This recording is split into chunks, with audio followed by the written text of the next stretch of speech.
नमो खण्डमण्डलाकारम् व्याप्तं येन चराचरम् तत्पदं दर्शितं येन तस्मै श्रीगुरुवे नमः। गुरुर्ब्रह्मा गुरुर्विष्णु गुरुर्देवो महेश्वर गुरुर्साक्षात् परब्रह्म तस्मै श्रीगुरवे नमः।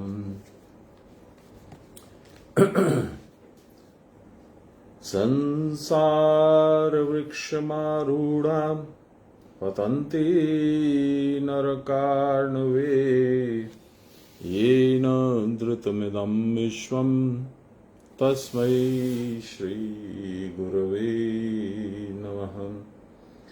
ध्यानमूलं गुरोर्मूर्ति पूजामूलं गुरोर्पदं मन्त्रमूलं गुरोर्वाक्यं मोक्षमूलं गुरोर्कृपाम्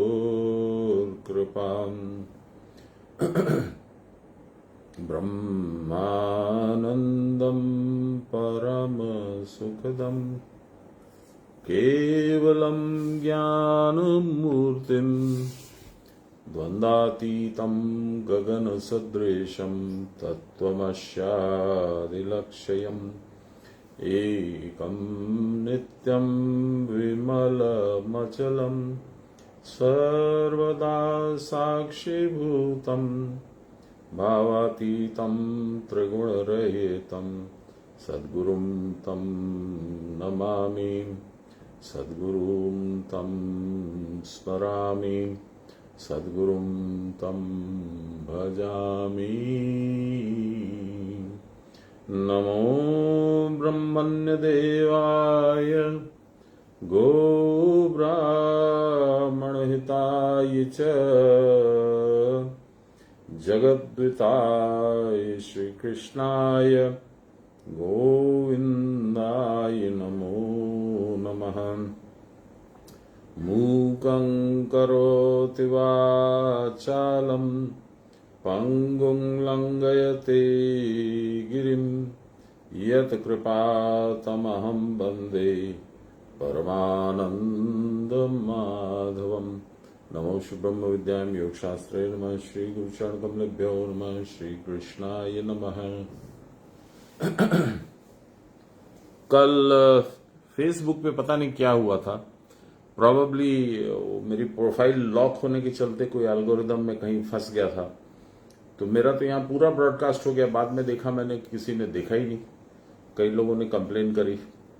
तो आज मैंने अपनी प्रोफाइल ड्यूरिंग द ब्रॉडकास्ट खोल दी है, फिर ब्रॉडकास्ट जब हो जाएगा तो फिर मैं इसको लॉक कर दूंगा, क्योंकि प्राइवेसी इश्यूज भी बहुत सारे हैं, data breach, data theft. Anyway, that apart, थोड़ा सा दुख हुआ, कष्ट हुआ। कल जो 23 नंबर का श्लोक था उसको थोड़ा सा हम लोग रिवाइज इसलिए करना चाहेंगे कि कल काफी लोगों ने मिस किया। जो 49 वायु गमन करती हैं हम लोगों के शरीर के अंदर, उसका विस्तृत वर्णन लाहिरी महाशय ने, सान्याल महाशय ने गीता में दिया है।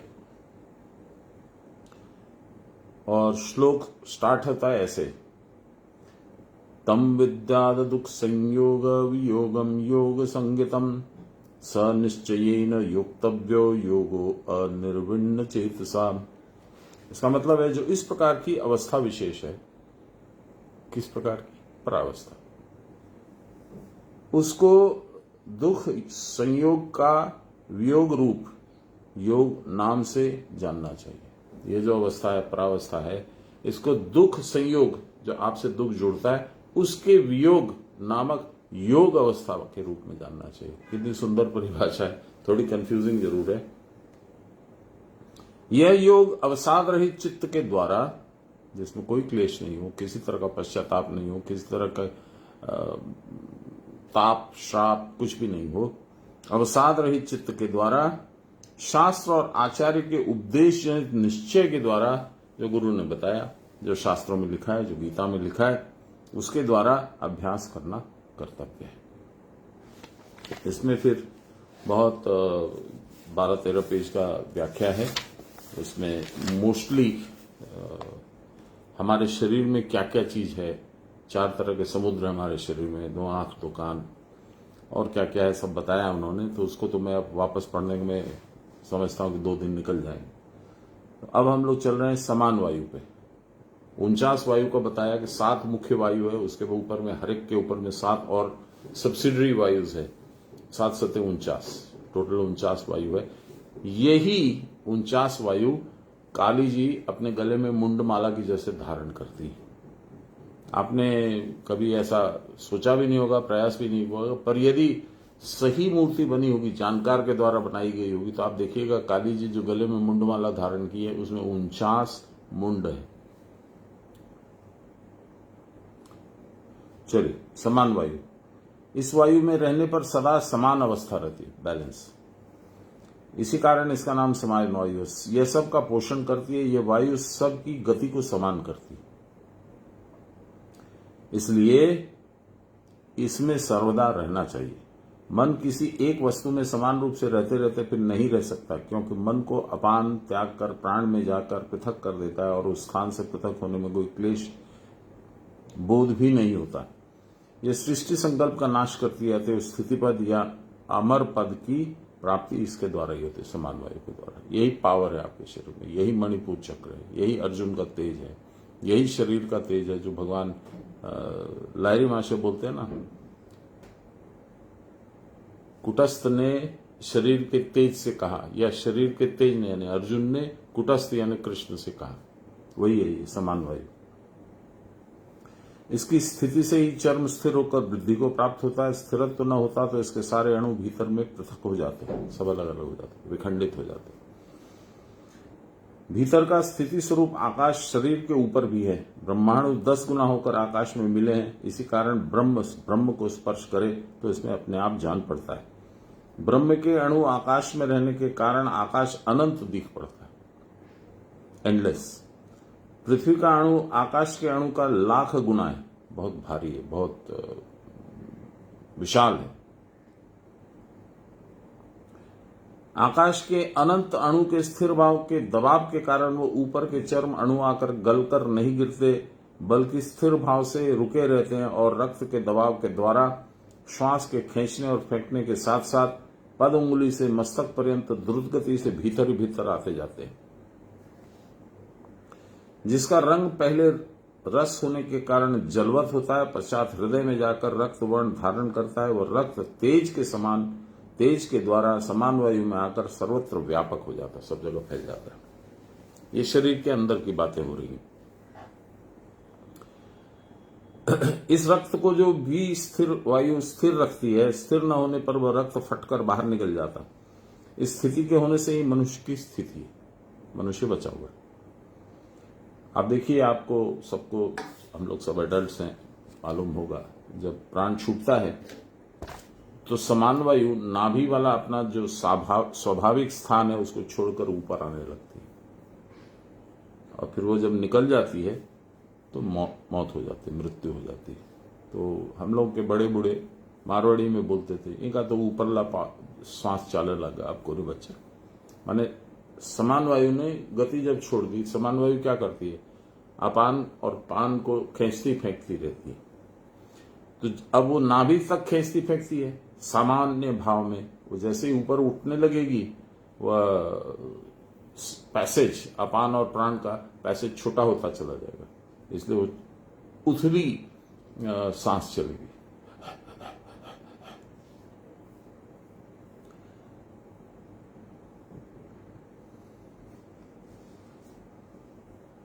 वह सबके हृदय में स्थिर रूप में विराजमान है। मारुत के न रहने पर सभी मर जाते, इसी से मरुत शरीर का प्रत्यक्ष करता है। वायुत्वम प्रत्यक्षम ब्रह्मासि, जिसने सृष्टि की है ईश्वर, और सबके हृदय में स्थिर रूप से विराजमान है। क्रियावान लोग इस समान वायु में रहकर समदर्शिता प्राप्त करते हैं। इसी का नाम योग है। समत्वम योग उच्चते। इस स्थान में, इस समान वायु में स्थिर होने पर भ्रू मध्य में एक ज्योति दिख पड़ती है, निर्वात दीप के समान। एक सूक्ष्म शरीर है।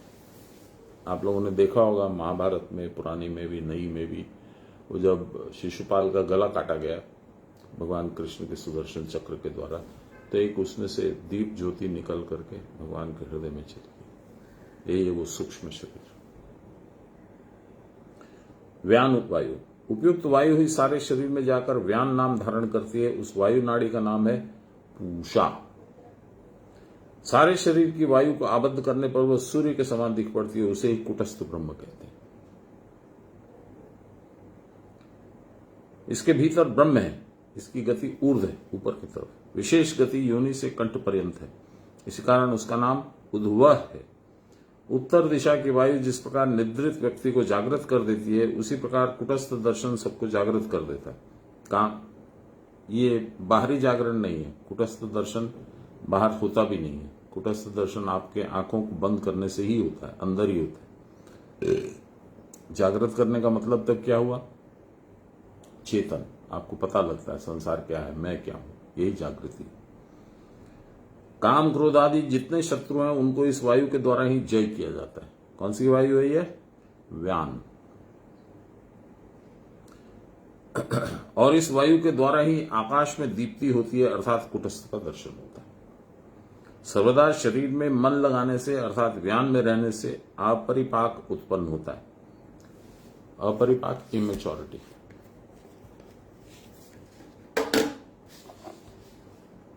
मृत्यु हो जाने पर वह वायु शरीर को फुला देती है।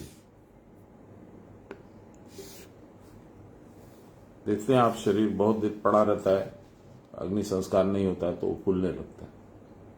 यह वायु सारे शरीर में वेग से चल रही है। इस वायु के द्वारा जीव सोचता है, अर्थात क्या कर्तव्य और क्या अकर्तव्य है यह विचारता है। यह सब शरीर में व्याप्त है। इस वायु की शक्ति के द्वारा ही सब मांस धृत हो रहा है। आपके मसल्स, फैट, ये पकड़ी गई है, अटैच की हुई है बॉडी के साथ।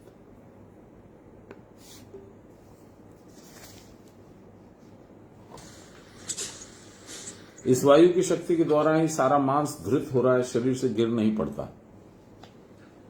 यह हरिण के समान छलांग मारकर निश्वास के साथ मस्तक पर्यंत जाती है तथा प्रश्वास के साथ पदंगुली पर्यंत नीचे की ओर जाती है। इसकी गति विद्युत के समान है। यह व्यान वायु अपने शरीर को पूर्ण करके दूसरे के मन के अभिप्राय को व्यक्त कर सकती है।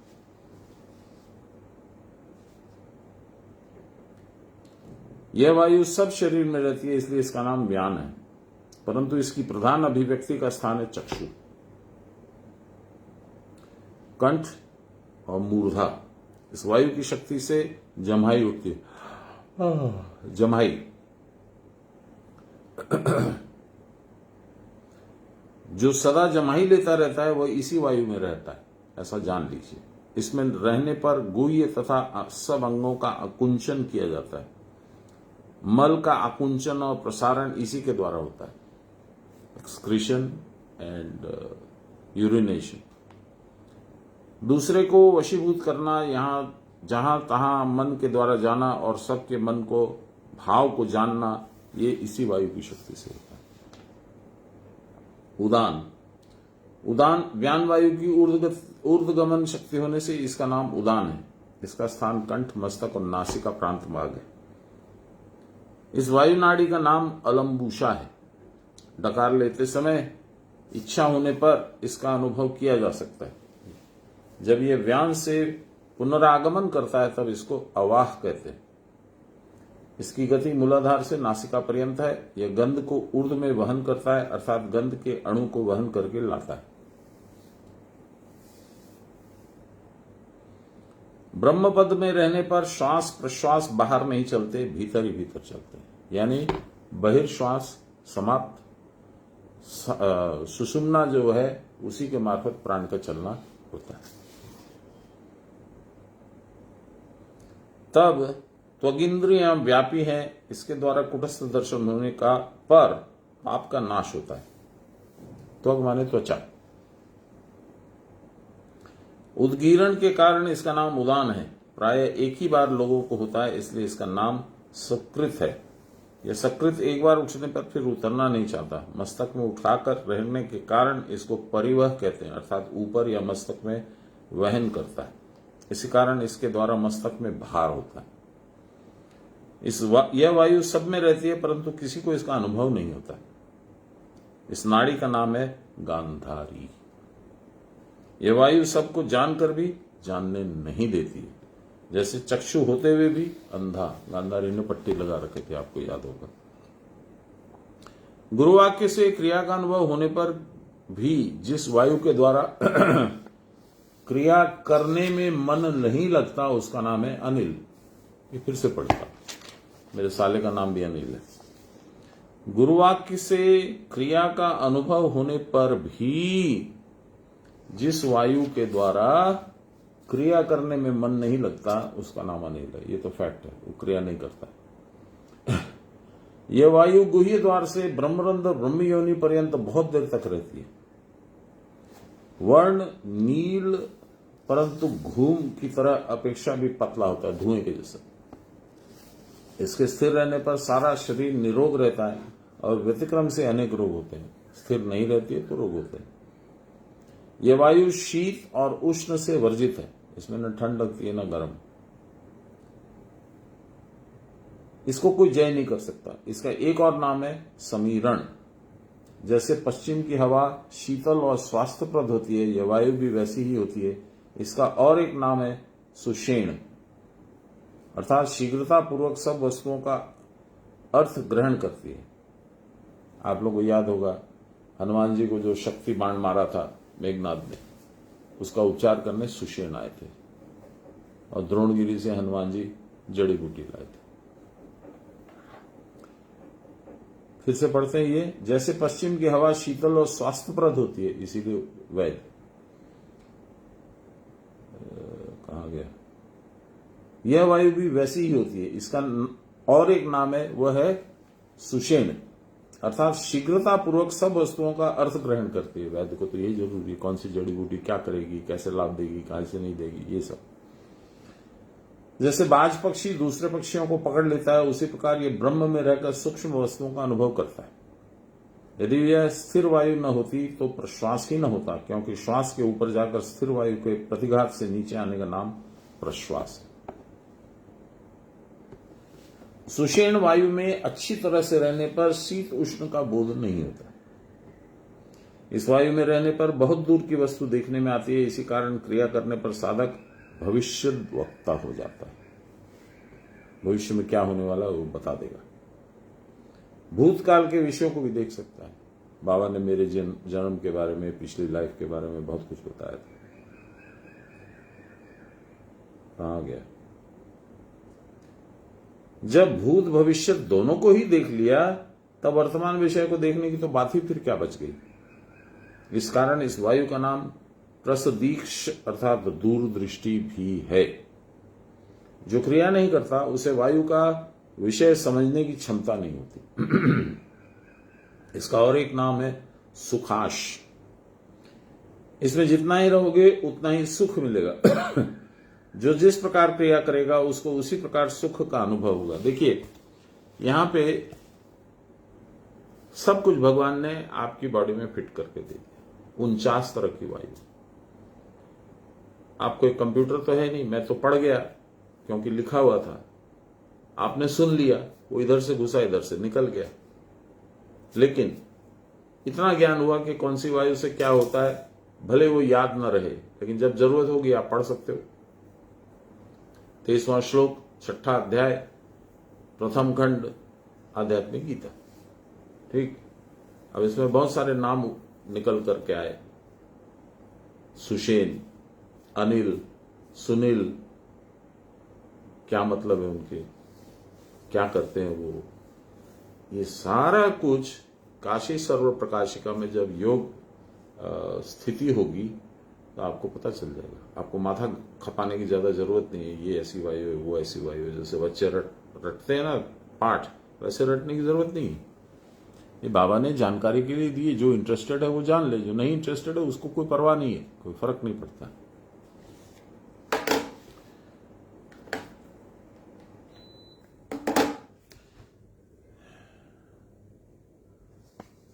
जो क्रिया नहीं करता उसे वायु का विषय समझने की क्षमता नहीं होती, वो नहीं समझ पाएगा। इसका और एक नाम है सुखाश, ये हम लोग पढ़ चुके हैं। ये सुखदाता है, इसमें जितना ही रहोगे उतना ही सुख मिलेगा। जो जिस प्रकार की क्रिया करेगा उसको उसी प्रकार का सुख का अनुभव होगा। अब आप ही हैं, आप नॉर्मल, यदि आपका रूटीन 1 घंटे का है और आप किसी तीर्थ स्थान में गए, मंदार ही गए, वहां 3 घंटा 4 घंटा 5 घंटा आपने खींच दिया, तो आप देखिएगा एक विचित्र टाइप का नशा आ जाएगा। आसन से उठने का मन नहीं करेगा, आंख खोलने का मन नहीं करेगा, कोई आ गया तो उससे बात करने का मन नहीं करेगा।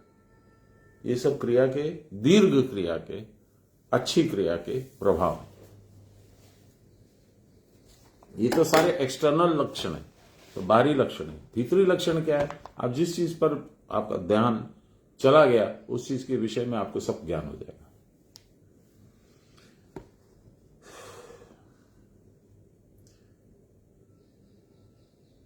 अच्छा, इस वायु के द्वारा आकाश में गमन कर सकते। नहीं, ये एक लाइन छोड़ देते। सुखदाता तो हम लोग पढ़ लिए, उसको उसी प्रकार सुख का अनुभव होगा। इस वायु में रहकर देवताओं के देवता महादेव त्रिनेत्र हो गए थे, ज्ञानी हो गए थे, जो चाहते थे मिला। उस वायु के द्वारा आकाश में गमन कर सकते हैं तथा दूसरों के मन की बात भी कह सकते हैं। मुझे याद है फर्स्ट टाइम बाबा के यहाँ जब संवेद में मैं गया, दीक्षा हुई थी बृहस्पतिवार को, थर्सडे, और संडे के दिन संवेद था बाबा के यहाँ। तो जबरदस्ती टांग के ले गए मैं, जो मेरा एकदम मन नहीं था, पर गया, तकदीर था। तो मैंने एक मन में थॉट प्रोजेक्शन किया, मैं सुनता हूं आप सब मन की बातें जान लेते हैं। यदि वाकई आप जान लेते हैं तो इसी वक्त मेरी तरफ मुड़िए, 3 बार गर्दन हाँ में हिलाइए, फिर मुस्कुराइए, फिर वापस घूम के आपकी पूजा कीजिए जो आप कर रहे हैं। संवेद चालू हो गया था, ये मेरे दिमाग में तो खुराफात था। तो बाबा ने वो किया। तो शुरू में तो मैं स्टंड हो गया, कह रही ये क्या हुआ। बाद में मेरी बुद्धि ने हावी होकर ये बताया कि कोइंसिडेंस होगा, ये संभव थोड़ी है, ये हो नहीं सकता है, ये बस हो गया अचानक से कोइंसिडेंस। बाबा को समझ में आ गया कि महापाजी है, इसको कन्विंस करने के लिए और कुछ देना होगा डोज। तो उन्होंने एक दर्शन मुझे करवाया। उसके बाद मेरी जो कोइंसिडेंस और बुद्धि और ये और वो सब खत्म। उसके बाद संपूर्ण विश्वास आ गया। तो उस वायु के द्वारा आकाश में गमन कर सकते हैं और दूसरों के मन की बात भी जान सकते हैं। इसी कारण इसका एक और नाम है विहग। विहग माने चिड़िया। इसको उड्डीयमान वायु भी कहते हैं और इस वायु के द्वारा सूक्ष्म शरीर में उड़ भी सकते हैं। ये आपको रामायण में दिखाया जाएगा, जब राम और तीनों भाई महर्षि, क्या नाम था उनके कुलगुरु का, उनके आश्रम गए थे प्रथम शिक्षा लेने के लिए। तब राम को ऊपर बुला के एक पेड़ के चबूतरे पे उन्होंने बताया, देखो राम बैठो यहां। और फिर सूक्ष्म शरीर से दोनों गुरु और शिष्य निकल करके अपने ही शरीरों को देख रहे थे, बाकी सब शिष्यों को देख रहे थे। तो वो वहां भी थे और वहां भी थे। ये कोई बहुत आश्चर्य वाली बात नहीं है। ये प्रथम जो क्रियाएं हैं उनमें ही एक क्रिया से ये होता है।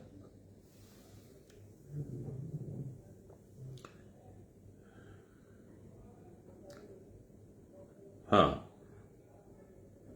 इसका और एक नाम है ऋतवाह। ऋत माने ब्रह्म और वाह माने प्रवाह सूत्र, अर्थात ब्रह्म में रहकर परमानंद को प्राप्त करते हुए अपने आप सारी वस्तुओं का अनुभव होता है। इस शब्द का अनुभव होने पर परव्योम में रहकर दूसरों की बात दूर से ही सुनी जा सकती है और नाना प्रकार के शब्द सुने जा सकते हैं। आप लोगों को बताया था बाबा की एक बार तबीयत बहुत खराब थी, हम और आशीष दा ऊपर उनके पूजा घर में सोए गए थे। बाबा बोले यहीं रहो, सुबह जाना। तो रात को हम लोग की बातचीत चल रही थी, जानते हैं दादा ऐसा है, नहीं है, ऐसा है, ऐसा है, इस वॉल्यूम पे बातचीत चल रही थी। बाबा दादा जानते हैं इसमें स्ट्रोक हो सकता है, ऐसा हो सकता है, वैसा हो सकता है। मालिक से क्या छिपना है, उनको तो सब सुनता था। दूर की आवाज सुन सकते हैं, बहुत दूर से दूसरों की बात सुनी जा सकती है और नाना प्रकार के शब्द सुने जा सकते हैं। सब सुबह में मुझसे पूछे क्या बोल रहा था आशीष, मेरे को स्ट्रोक हो जाएगा, मेरे को फलाना हो जाएगा, मेरे को ये हो जाएगा। तब उन्होंने अपना परिचय दिया। योगी को कुछ नहीं होता, उसकी इच्छा होगी तो होगा। चूल से देखता है, पैर के नख से सुनता है, कुछ भी कर सकता है। इसमें तुलसीदास जी ने भी यही चीज लिखा है भगवान जगन्नाथ जी के लिए। क्या लिखा है? पग बिन चलहि, बिना पैर के चलते हैं। सुनहि बिन काना, कान के बिना सुनते हैं। कर, हाथ के बिना। कर्म करहु विधि नाना, हर तरह के कर्म वो बिना हाथ के भी करवा सकते हैं। ये है योगी। जब आप जगन्नाथ के जैसे हो गए, आप परब्रह्म हो गए, तो फिर उनमें जो क्षमताएं हैं वो आप में आ गई। इसमें आश्चर्य क्या है? इस शब्द का अनुभव होने पर परव्योम में रहकर दूसरों की बात दूर से सुनी जाती है तथा नाना प्रकार के शब्द सुने जाते हैं। उनमें मुख्य 10 प्रकार के शब्द हैं। भृंग, भौरा। वेणु, वेणु आप जानते हैं, बांसुरी। वीणा, घंटानाद। तो भृंग भी और कुछ होगा, मैं गलत बोल रहा हूं, भौरा नहीं हुआ, हो सकता है भौरा भी हो। घंटानाद, कांस्य, दीर्घ घंटा, शंख, मृदंग, मेघ और सिंह। हाँ, वो भौरा ही हो। परंतु ये सारे शब्द बहुत देर तक नहीं रहते। ये स्थिर वायु ही प्राण है, इसके द्वारा ही निमेश उन्मेष, आंखों का खुलना और बंद होना। आप देखिएगा, अभी सोनिया गांधी का बहुत पिक्चर आएगा, कई दिनों तक टीवी पे आएगा, अभी ईडी से इंक्वायरी चल रही है। आप देखिएगा उनकी पलक बहुत फटाफट फटाफट फटाफट झपकती रहती है। मन बहुत चंचल है, इसका मतलब बहुत कुछ संसार में पाने की इच्छा है, कामना है, अभी भी है। सबसे पैसे वाली तो हो चुकी है। जय गुरु। यह स्थिर वायु ही शरीर से बाहर निकलती है। इसका एक नाम है त्रिशक्र, अर्थात 3 स्थानों पर इंद्रत्व और राजत्व करती है। सत्वगुण में ऊर्ध्वगमन के कारण नित्य ब्रह्मानंद भोग करती है। रजोगुण में रागान्वित होकर यह अनित्य सुख भोग करती है। संसार में जो भी मिलता है वो अनित्य है। सुख मिला, क्या मिला? शादी हुई, बड़ा सुख मिला, पत्नी आएगी, मेरी सेवा करेगी, कितनी सुशील है, कितनी संस्कारी है। उसके बाद पत्नी से झगड़ा चालू हो जाता है। तो जो सुख के आशा में और सुख की इच्छा में शादी हुई थी, वो अब एक दंगल का स्थान बन जाती है। इसमें गलती दोनों की ही है, दोनों ही तो मनुष्य हैं, किसी एक को दोष नहीं दिया जा सकता। रजोगुण में रागान्वित होकर अनित्य सुख भोग करती है तथा तमोगुण में आवृत होकर अधोगमन करती है, सिंक डाउन। अनित्य दुखप्रद नरक में गमन करती है तमोगुण में होने से। यह स्थिरत्व में गमन करते हुए हस्तिनी नामक नाड़ी में परावह नामक धारण करती है, जो मातरिश्वा है, अर्थात जगत माता है। जगत को अणु रूप में धारण किए हुए ब्रह्म, सत्य ब्रह्म में रहने के कारण यह सत्यजीत नाम से प्रसिद्ध है। अर्थात ब्रह्म में रहकर ब्रह्म के अणु का अनुगामी होने पर अपने आप सब वस्तुओं का अनुभव हो जाता है। अब इसमें कोई बहुत बड़ा साइंस नहीं है, मैं एकदम सिंपल तरीके से जो बाबा से सुना वो सुना देता हूं आपको। ब्रह्म में रहकर ब्रह्म का क्या बताए, एक मिनट वापस से पढ़ता हूं। ब्रह्म में रहकर ब्रह्म के अणु का अनुगामी होने पर अपने आप सब वस्तुओं का अनुभव होता है। मेरा एक प्रश्न है पहले तो, कौन सी ऐसी वस्तु या स्थान या कुछ है जहां ब्रह्म का अणु नहीं है? ब्रह्म के अणु में आज के दिन में बोस और ये आपके क्या नाम है उसका, जो भी है, ब्रिटिश साइंटिस्ट था, बोस ने सारा एक्सपेरिमेंट किया था, रिसर्च किया था, उसने हड़प लिया। तो बोस का नाम बाद में आता है, उसका नाम पहले आता है। उन्होंने कहा सबसे जो छोटा से छोटा अणु का पार्टिकल होता है, the smallest particle inside an atom, उसको गॉड पार्टिकल बोल सकते। तो ये तो इन्होंने अभी डिस्कवर किया है। हमारे साइंटिस्ट लोग तो कब से बोल रहे हैं। वासुदेव का मतलब ही होता है वह जो हर छोटे सी छोटी चीज में भी सूक्ष्म रूप से अनुगमन करे। अच्छा, अब मेरे अंदर जो ब्रह्म के अणु हैं सारे शरीर में, आपके अंदर वो दूसरे हैं क्या? नहीं ना। तो मेरे अंदर के शरीर के ब्रह्माणु को यदि मैंने देख लिया, अनुभव कर लिया, तो सारी सृष्टि के बारे में सब कुछ अनुभव हो जाता, क्योंकि सब कुछ उसी में है। विश्वस्य अणु इति विष्णु, इसी के लिए इनको नाम विष्णु कहते हैं। जब तक विष्णु है तब तक जो जैसा है वैसा मेंटेन रहेगा।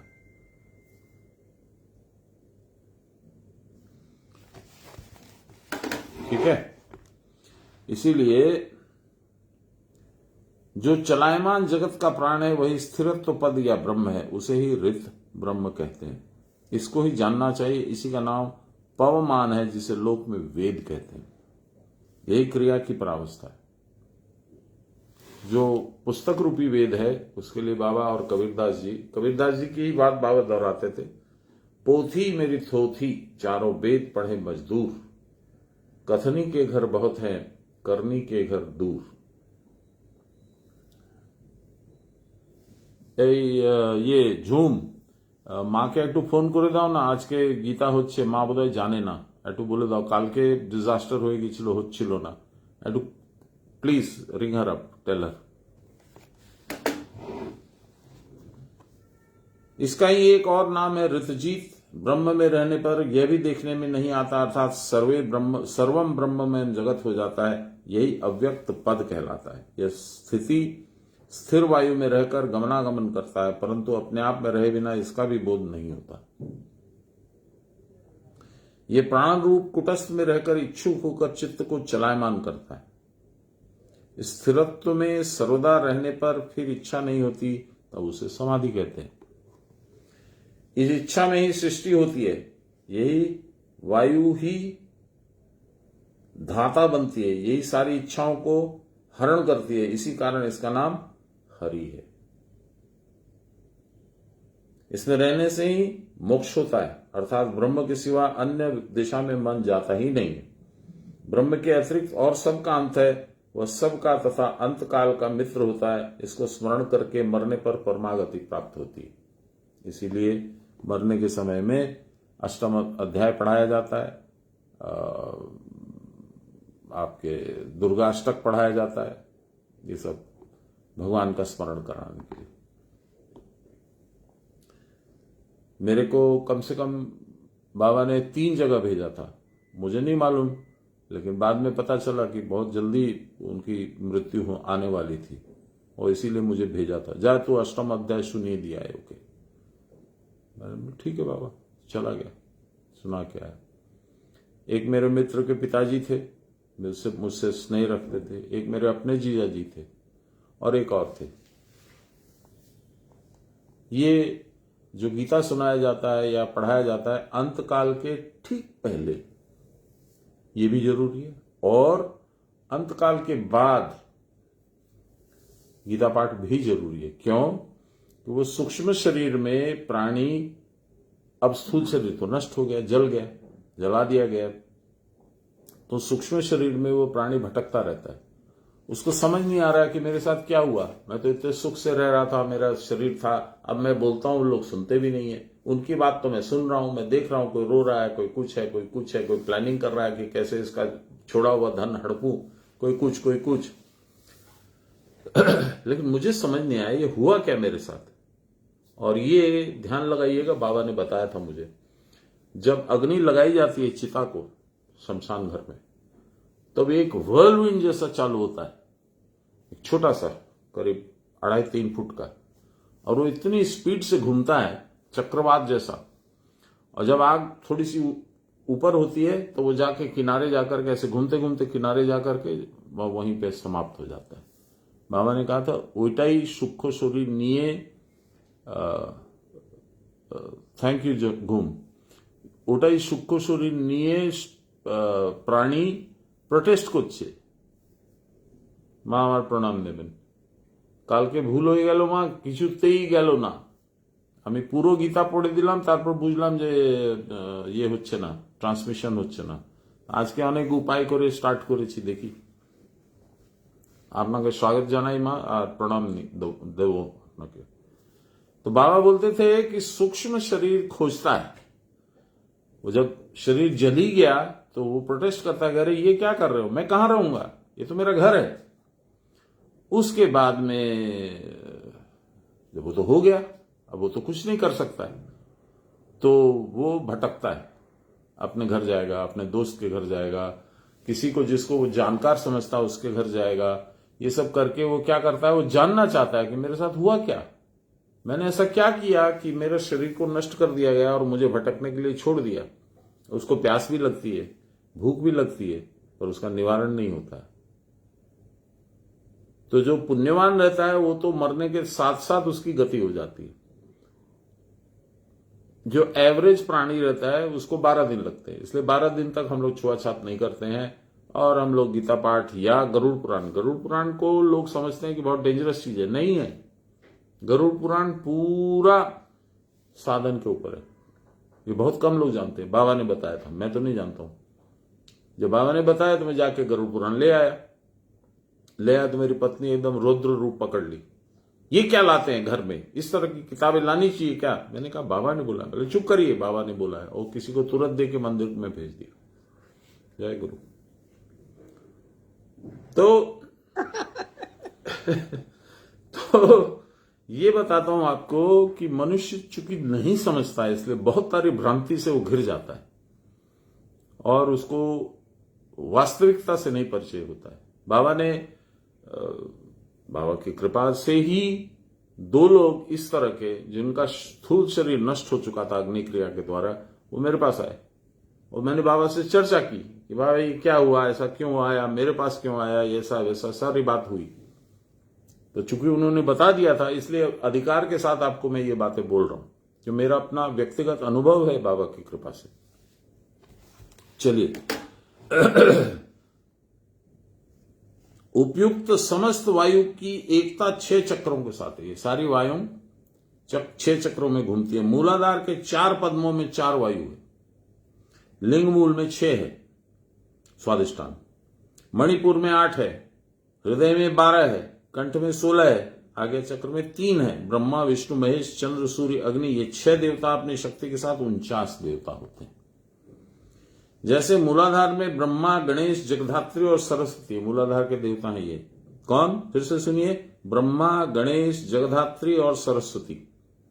इस प्रकार प्रत्येक चक्र के प्रत्येक दल माने पंखुड़ी, प्रत्येक दल में देवता हैं, वे भी 49 हैं। ये आपको बताया था कल, लहरी माशा ने बहुत बढ़िया चार्ट बना करके दिखाया आपको। ये देखिए,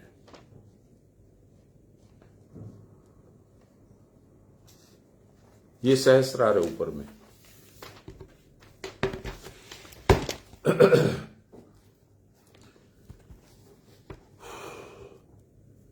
कहा गया, उपयुक्त समस्त वायु जैसे ही अंतर जगत में है वैसे ही बहिर्जगत में भी है। ये अंदर भी है बाहर भी है। कैसे?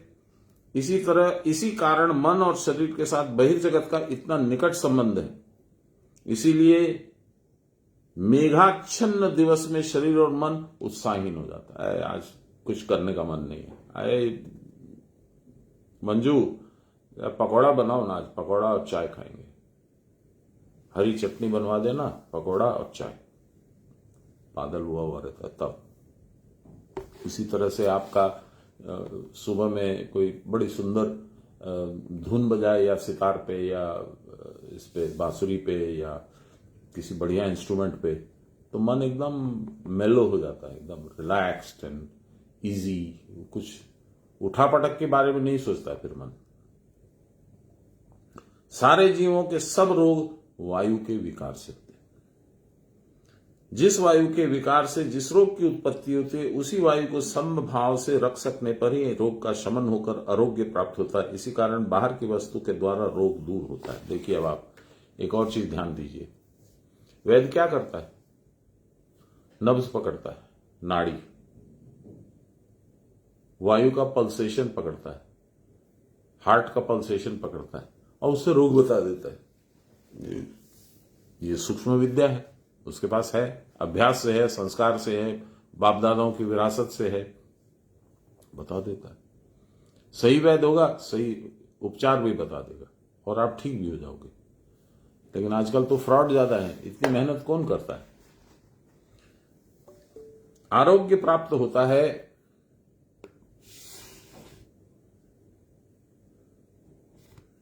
मेघाच्छन्न दिवस में शरीर और मन उत्साहहीन हो जाता है। ये हम लोगों ने पढ़ा।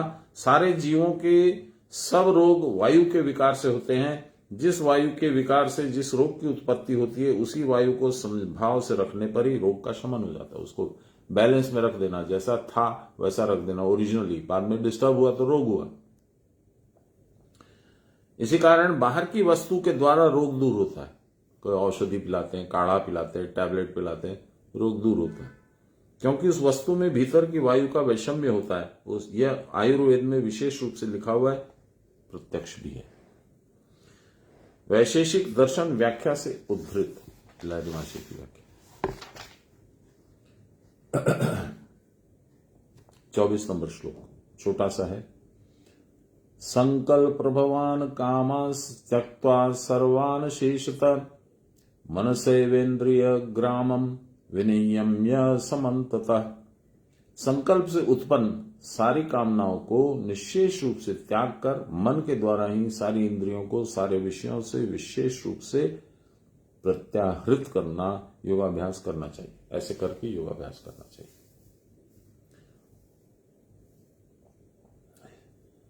संकल्प से उत्पन्न होने वाली योग के प्रतिकूल, अगेंस्ट, ऑब्जेक्शनेबल, बैरियर सारी कामनाओं को वासना के साथ त्याग करना होगा। विषय दोषदर्शी मन के द्वारा सर्वतः प्रसरित अर्थात चारों ओर दौड़ने वाले इंद्रियों को विशेष रूप से संयत करके योगाभ्यास करना चाहिए। लाहिरी बाबा बोलते हैं, मैं ये करूंगा, इस प्रकार इच्छा त्याग करें।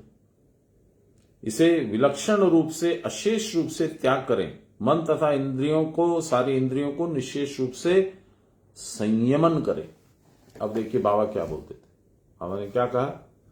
আমি চা খাবো, এটা একটা ইচ্ছা। আমি চা খাবো না, এটাও একটা ইচ্ছা। দুটোই করতে নেই।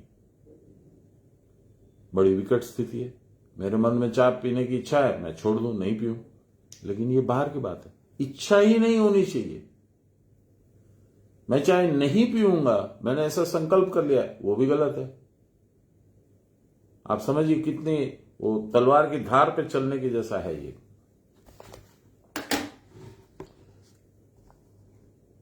सान्याल बाबा बोल रहे, मैं अमुक कार्य करूंगा, इस प्रकार मन ही मन संकल्प न करें। निश्चय ही इंद्रियां बलपूर्वक विषय ग्रहण करती हैं और कराती हैं, उनको विचार के द्वारा संयत करना ही होगा। संकल्प से उत्पन्न असंख्य कामनाएं योगाभ्यास के प्रतिकूल हैं, दे आर अगेंस्ट योगाभ्यास। मन की इंद्रियाभिमुखी गति होने पर इंद्रियां स्व विषय ग्रहण करने के लिए उत्सुक होती हैं। इसलिए जिससे मन इंद्रियाभिमुख न हो उसको लक्ष्य में रखना सर्वप्रथम कर्तव्य है। फिर से पढ़ता हूं इसको, ये इंपॉर्टेंट है। जिससे मन इंद्रियाभिमुख न हो, इंद्रियां जहां देख रही है वहां मन भी देखना चालू कर दे, मन को आनंद आने लगे, उसको लक्ष्य में रखना सर्वप्रथम कर्तव्य है। ये काम संकल्प कह देने मात्र से तो नहीं जाएंगे। विषयों में दोष देखकर और भगवत चर्चा करके मन को पहले से ही आत्माभिमुखी बनाना पड़ता है। इसके बाद मन लगाकर साधनाभ्यास करना होता है। चंचल प्राणी मन और इंद्रियों को नचाता फिरता है। चंचल प्राण, प्राण क्या है? भगवत शक्ति है। इसीलिए हनुमान जी स्थिर हो जाते थे तो वो अतुलित बल धामम हो जाते थे, और जब चंचल होते थे तो बंदर का रूप होकर के उल्टा पुल्टा सुल्टा जो मन में आता सो करते थे। बाल समय रवि भक्ष लियो तो तीनों लोक भयो अधियारो। क्या मतलब इसका? बाल समय चंचलता बस उन्होंने कुटस्थ को खा लिया था। आप लोग बाहर सोच रहे हैं कि सूरज को उठ करके खा लिया था, ये भी सूरज है भाई। इसको जब खा लिया यानी उसका लोप हो गया, कुटस्थ का दर्शन बंद हो गया, खाने का मतलब यही है। तब तीनों लोक भयो अंधियारो, स्थूल शरीर, सूक्ष्म शरीर, कारण शरीर, तीनों में अंधेरा हो गया, कुटस्थ का दर्शन खत्म हो गया। हम लोगों के शास्त्रों में इतना शानदार, इतना सुंदर सब प्रसंग है और उसका अर्थ है। अन्वेषण कीजिए, जितना अन्वेषण कीजिएगा आनंद पाइएगा। चंचल प्राणी मन और इंद्रियों को नचाता फिरता है। साधन द्वारा प्राण को स्पंदन रहित कर सकने पर तदनुगत मन और इंद्रियां भी निस्पंद हो जाएंगी, उनका वाइब्रेशन, फ्लक्चुएशन बंद हो जाएगा। यही सर्वापेक्षा सुगम उपाय है। इसीलिए आपको बड़ी बड़ी बातें नहीं बोलते हैं गुरु महाराज, साधन बोल देते। मैंने पूछा था कि बाबा यदि आपने बोल दिया वो किया तब तो ठीक है, उसको मोक्ष मिलेगा, उसने नहीं किया तो बाबा ने कहा कि देखो बाबा, ब्रह्मा विष्णु महेश्वरेर आमरा साक्षी रेखे प्रतिज्ञा करी, मैं नित्य साधन करूंगा।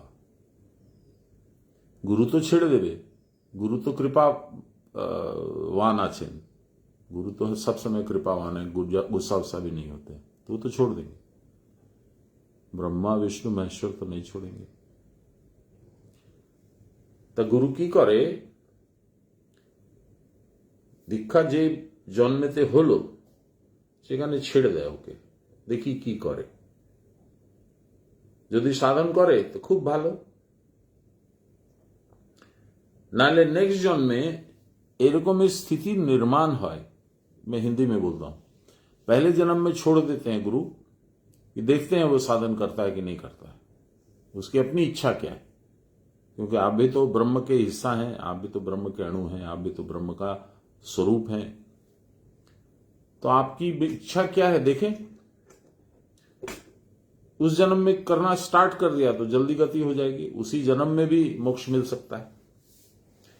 यदि आपने उस जन्म में कुछ नहीं किया, संशयग्रस्त हो गए और इससे क्या होगा, ये खाक पत्थर हमको सुबह में सिखा दिया, ये बेकार है, ऐसा कुछ मन में भाव आया, तो ये आपकी तकदीर का दोष है और आपने छोड़ दिया। तब बाबा बोलते थे कि अगले जन्म में, दूसरे जन्म में ऐसी स्थितियों का निर्माण किया जाता है कि प्राणी बाध्य होकर के साधन में बैठता है, जैसा अर्जुन के साथ हुआ है, विषाद योग। फिर भी इतना पाजी है वो नहीं करता, दूसरे जन्म को भी गंवा देता है। तब बाबा बोले, चूल धरे टेने हंटर मेरे ओके साधन करानो है थर्ड जन्म में थे, छाड़ भी ना।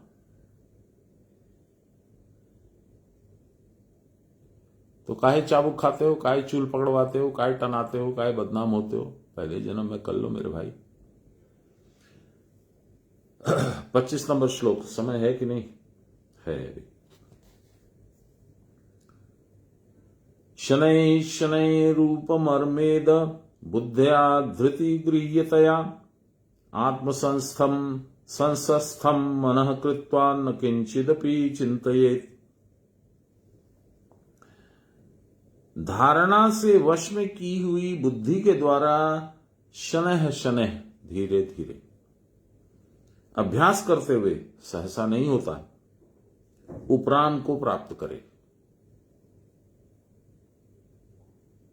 मन को आत्मा में सम्यक निश्चल करके कुछ भी चिंता न करे, जो हम लोगों को सबसे शुरू में मिलता है, निरावलंबन ध्यान, इसको बता रहे। लाहिरी बाबा क्रमशः ऊर्ध्व में गमन करे और सब रूप देखे। लाहिरी बाबा की तो व्याख्या ही जबरदस्त है। अभी तो हमको संसार ही नहीं दिखता है, हम ऊपर में जाके क्या देखेंगे? ये तो आपकी कृपा होगी तो दिखेगा बाबा। दादू बहुत पावरफुल है वैसे, जो उनसे प्रार्थना करता है उसका काम कर देते हैं। वो करना होगा मन से, और उसमें विषय का कुछ इनपुट नहीं होगा। बाबा मेरे टेंडर दिलवा दीजिए, मेरे को इतना फायदा हो जाएगा, कुछ नहीं करेंगे। बाबा मेरे बेटे को पास करा दीजिए, कुछ नहीं करेंगे। बाबा मेरे से साधन नहीं होता, मदद करिए, तुरंत करेंगे। क्रमशः ऊर्ध्व में गमन करें और सब रूप को देखें। स्थिर होकर जो अपने आप क्रिया की इस अवस्था में धारणा होती है उसमें ही वृद्धि करें।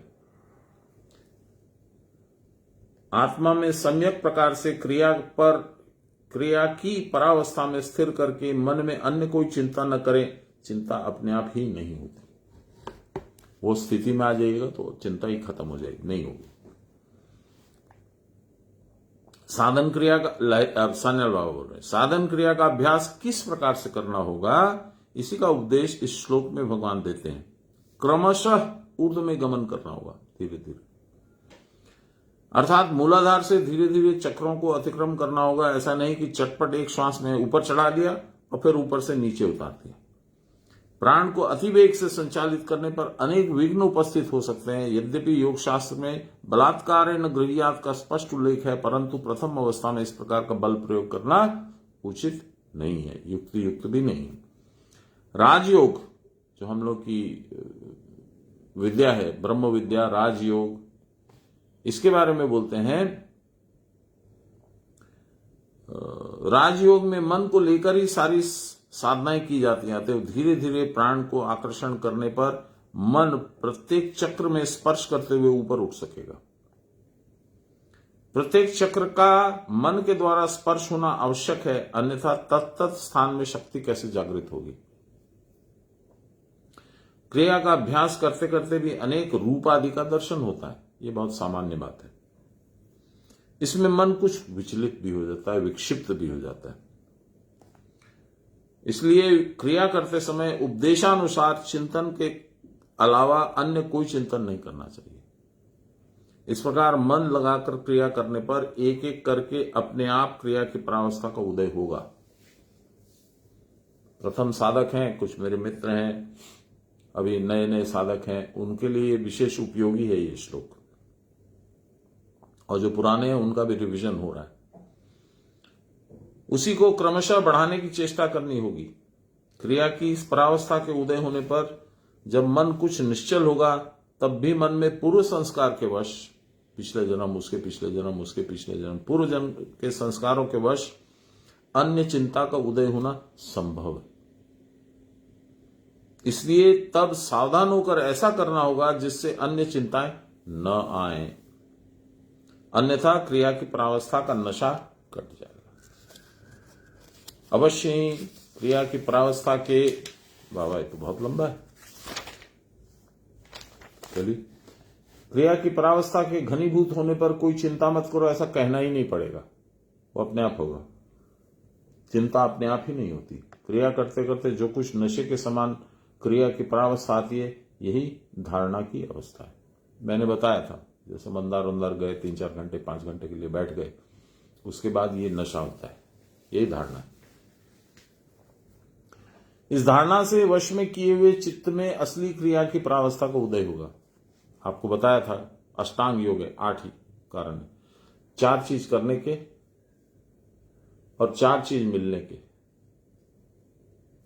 4 चीज करने की क्या है? यम, नियम, आसन, प्राणायाम। और 4 चीज प्राप्त होने की क्या है? प्रत्याहार, धारणा, ध्यान, समाधि। बहुत गंभीर विषय है, पर बाबा लोगों ने ऐसी सरलता के साथ समझाया है, और ज्यादा आपको माथा घुमाना नहीं है। बस आपको क्या करना है, जो उन्होंने बताया वो करते जाना है। उसमें क्या होगा, कब होगा, कैसे होगा, ये आपका विषय नहीं है, ये उनका विषय है।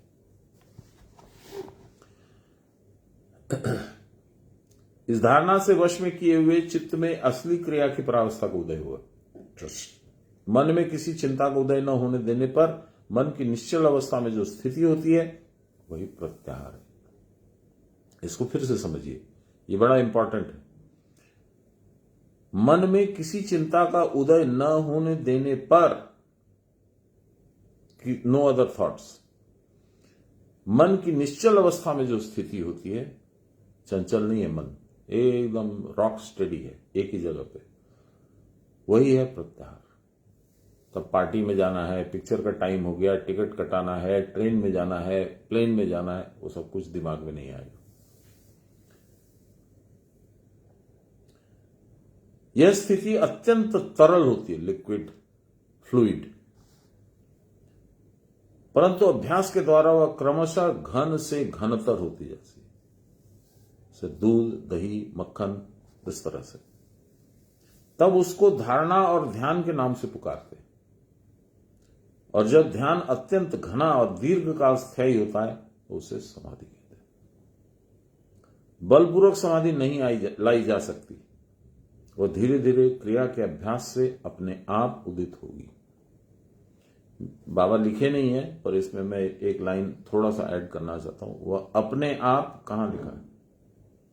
बलपूर्वक समाधि नहीं ला देती, वह धीरे धीरे क्रिया के अभ्यास से उदित होती है। यहां पे मैं एक लाइन ऐड करना चाहता हूं, वह धीरे धीरे गुरु कृपा से क्रिया के अभ्यास से उदित होती है। इसके लिए कि कहीं कहीं सुना है मैंने कि ये प्रयास साध्य तो है, लेकिन ये कृपा साध्य भी है। खाली प्रयास करने से नहीं होगा, गुरु में भक्ति रखनी होगी। मनुष्य को निद्रा आने पर पहले जैसे प्रथम तंद्रा, बाद में स्वप्नावस्था और उसके बाद सुषुप्ति अवस्था का उदय होता है, उसी प्रकार समाधि की निद्रा की प्रथम अवस्था तंद्रा के समान होती है।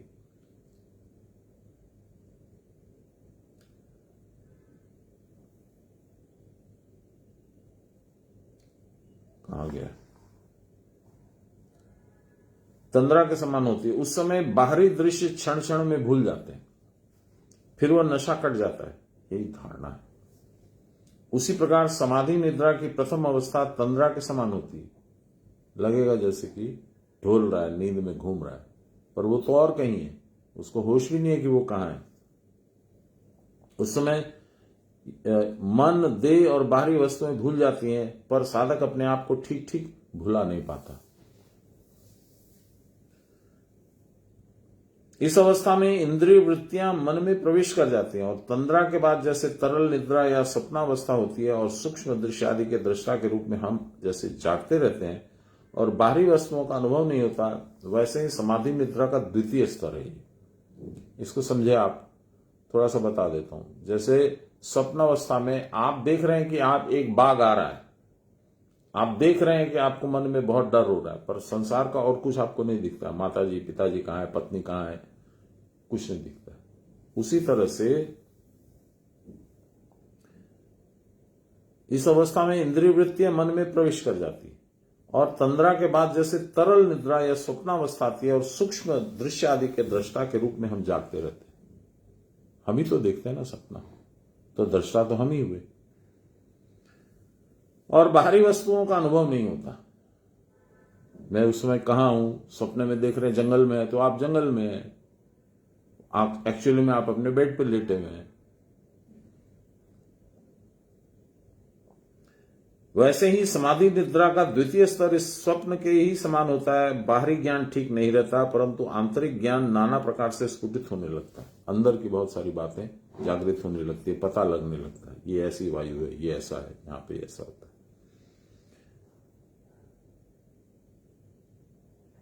तब भी वस्तु की प्राप्ति और उसका सुख बोध कर्ता के रूप में अपने आप को साधक देखता है। मुझे मिल रहा है, मैं आनंद में हूं, मुझे नशा आ रहा है, मुझे ऐसा, ये ऐसा सोचता रहता है। उसका मैं अभी भी गया नहीं।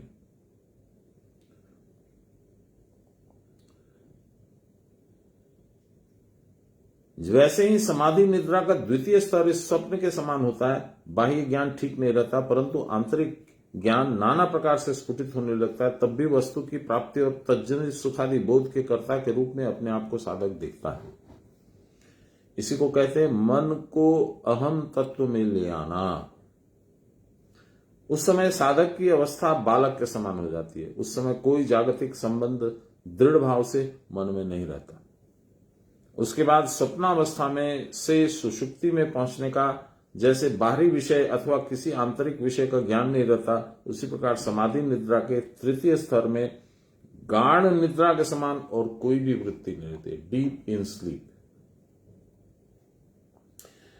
निद्रा के साथ केवल इतना ही अंतर होता है कि गंभीर निद्रा में बुद्धि लुप्त होकर बाहरी चैतन्य को भूल जाती है और समाधि में बुद्धि वस्तुतः लुप्त नहीं होती है,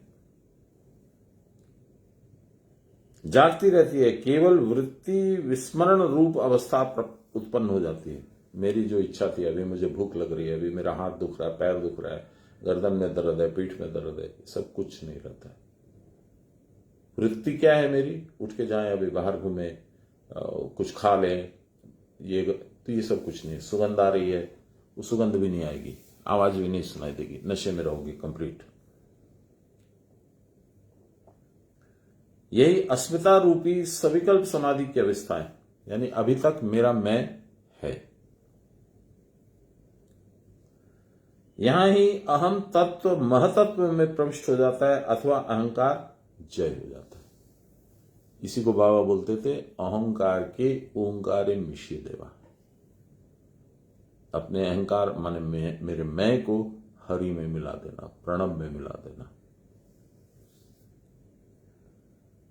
ये आत्माकाराकारित अवस्था की निकटतर अवस्था है। इस अवस्था से भी और एक एकाग्र चिन्मुखी मन को चित्त के साथ एक कर देना पड़ेगा, अर्थात उपाधि शून्य चिन्ह मात्र रूप में जो स्थिति होती है वही आत्माकाराकारित भाव है। इसको ही असंप्रज्ञात समाधि या आत्मदर्शन कहते हैं। उस समय दृष्टा और दृश्य में अंतर नहीं रहेगा। मैं बराबर बोलता हूं तुलसीदास जी का, वो जानत तुम ही हुई जाएगी। इसमें मैं और मेरा बोध नहीं है। मैं तो डूब गया उनमें, जैसे नदी डूब जाती है समुद्र में। यथार्थ क्रिया की परावस्था यही है। इस समय मन नहीं रहता, अतः मन की देखने सुनने की कोई क्रिया ही नहीं रहती। इस प्रकार वाक, मन और अहंकार और महतत्व भूमि सभी जय हो जाती है।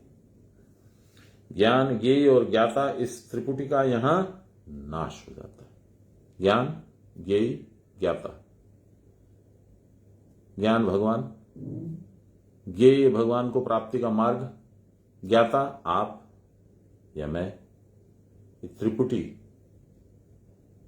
जानत तुम ही हुई जाएगी।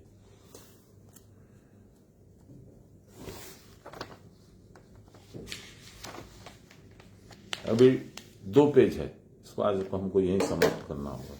सुंदर है, बहुत ज्ञानवर्धक है, बहुत सारी चीजें सीखने को मिल रही हैं, परंतु कोई उपाय नहीं है, समय भी तो चलाना है, देखना है।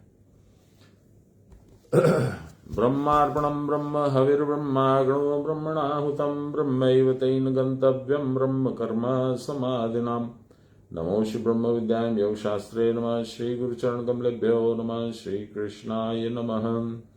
श्री कृष्ण गोविंद हरे मुरारे, हे राम नारायण वासुदेव।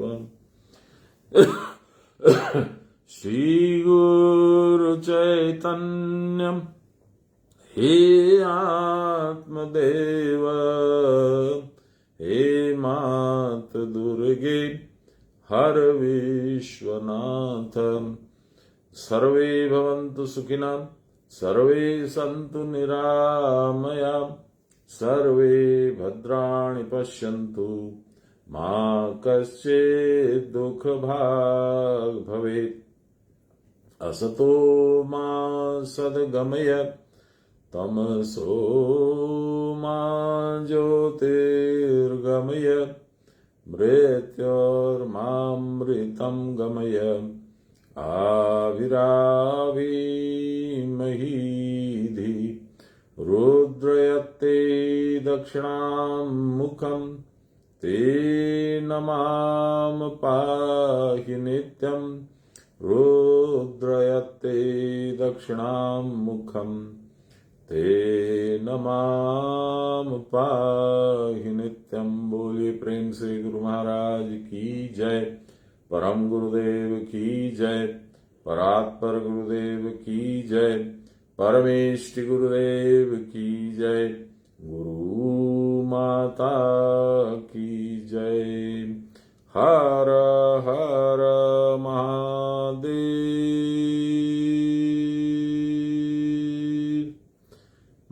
প্রণাম নেবেন। কালকে ফেসবুক চললই না আমার কিছুতেই, তারপর অনন্যাকে দিয়ে অনেক কিছু চেঞ্জ ফেঞ্জ করালো, তারপর আজকে স্টার্ট হলো। সেই জন্যে পুরো হলো, গীতা পাঠ হলো, সবকিছু হলো, কিন্তু কেউ দেখতে পাইনি। যারা ওই গুগল মিটে ছিলেন ওনারাই দেখতে পারলেন। যাই হোক, প্রণাম নেবেন আমার।